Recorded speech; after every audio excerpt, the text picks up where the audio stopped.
There's a historical fact that freaks me out a lot, which is that this king thought his butt was made of glass.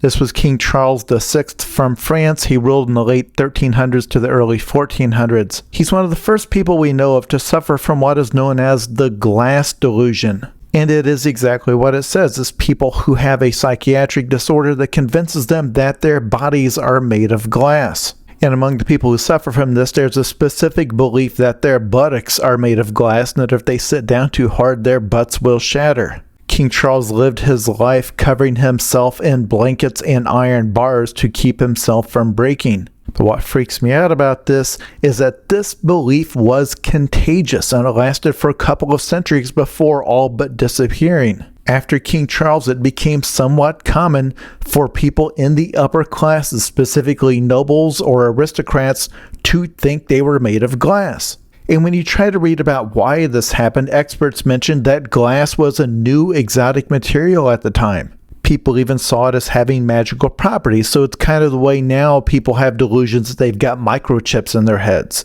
But people at the time also noted that there was a particular type of depression or melancholy that struck nobles, people who had high positions and a lot of spare time. And that this glass delusion was just one more manifestation of this unique kind of anxiety that comes with living that kind of life. Specifically, it's a delusion that gives you an excuse to push people away.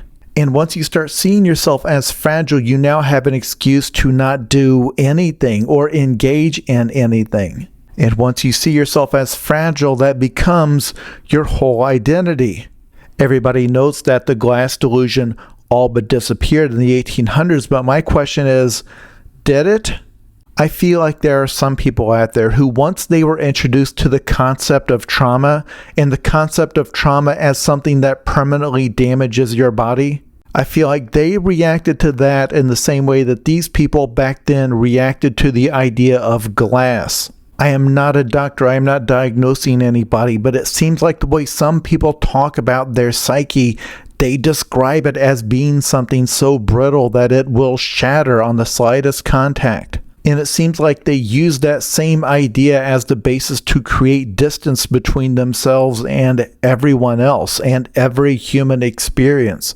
To be clear, King Charles himself was severely mentally ill. He had a lot of different delusions. But in the process, it seems like he introduced this very addictive idea, this concept of being fragile. And to me, it seems like it never went away.